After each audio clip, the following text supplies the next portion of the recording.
The Oval Portrait from Edgar Allan Poe, Complete Tales and Poems.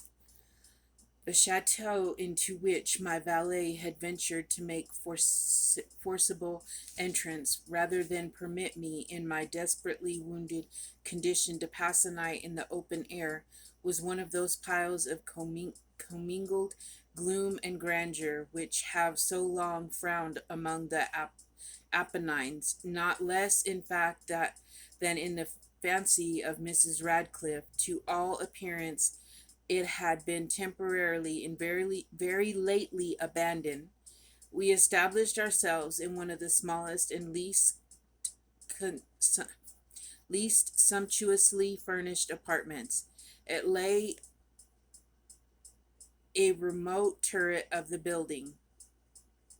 Its decorations were rich, yet tattered and antique. Its walls were hung with tapestry and bedecked with manifold and multiform armorial trophies, together with an unusually great number of very spirited modern paintings in frames of rich gold arabesque. In these paintings, which depended from the walls, not only in the main surfaces, but in very many nooks which the bizarre architecture of the chateau rendered necessary.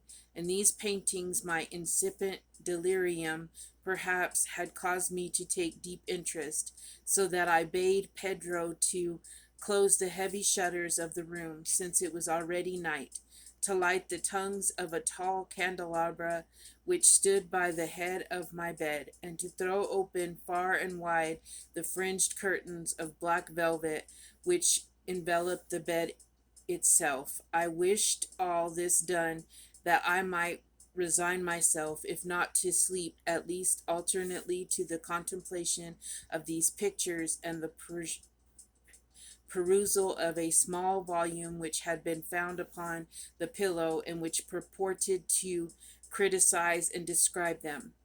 Long I read, and devotedly I gazed.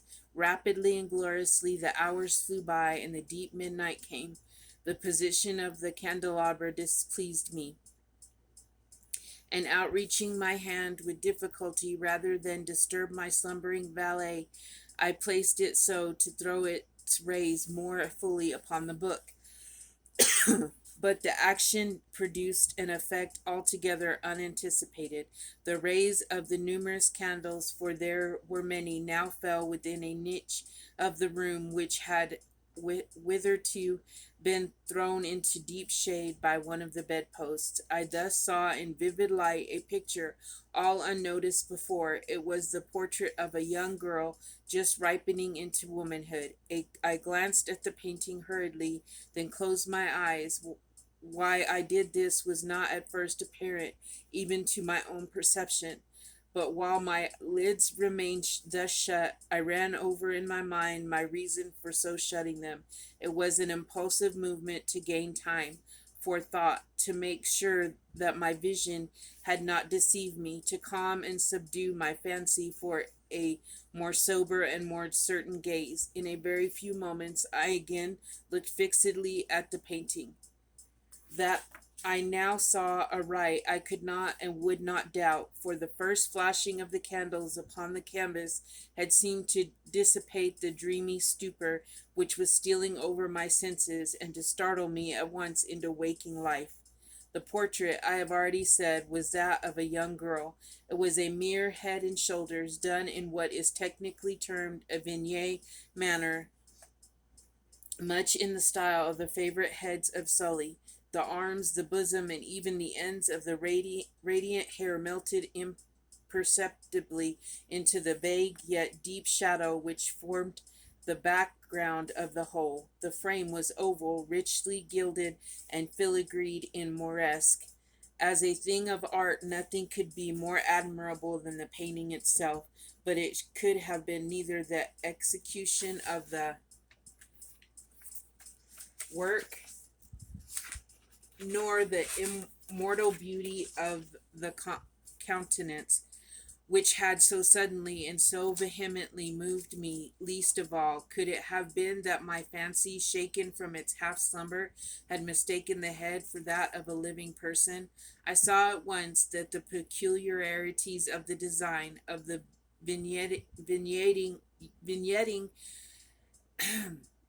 and of the frame must have instantly dispelled such idea, must have prevented even its momentary entertainment. Thinking earnestly upon these points, I remained for an hour perhaps, half sitting, half reclining, with my vision riveted upon the portrait. At length, satisfied with the true secret of its effects, I fell back within the bed.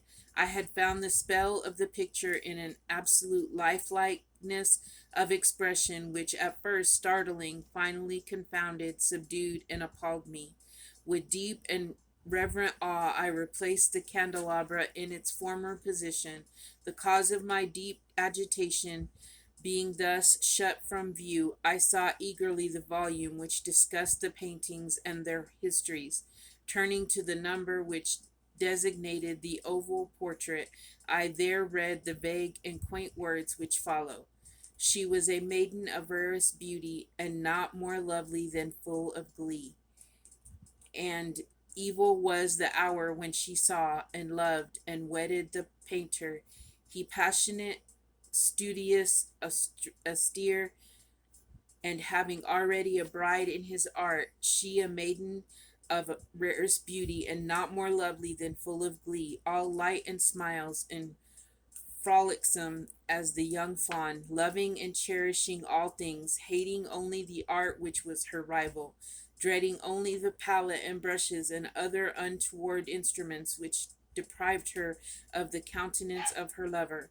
It was thus a terrible thing for this lady to hear the painter speak of his desire to portray even his young bride, but she was humble and obedient, and sat meekly for many weeks in the dark high turret chamber where the light dripped upon the pale canvas only from overhead.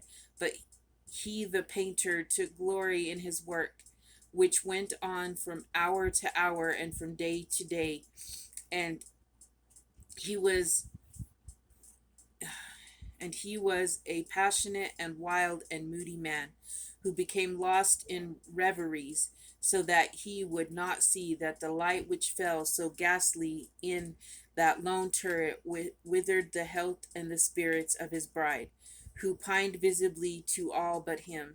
Yet she smiled on and still on uncomplainingly, because she saw that the painter, who had high renown, took a fervid and burning pleasure in his task, and wrought day and night to depict her who so loved him, yet who grew daily more dispirited and weak, and in some and, and in sooth some who beheld the portrait spoke of its resemblance in low words, as of a mighty marvel, and a proof not less of the power of the painter than of his deep love for her whom he depicted so surpassingly well. But at length, as the labor drew nearer to its conclusion, there were admitted none into the turret, for the painter had grown wild with the ardor of his work, and turned his eye from canvas merely, even to regard the countenance of his wife, and he would not see that the tints which he spread upon the canvas were drawn from the cheeks of her who sate beside him.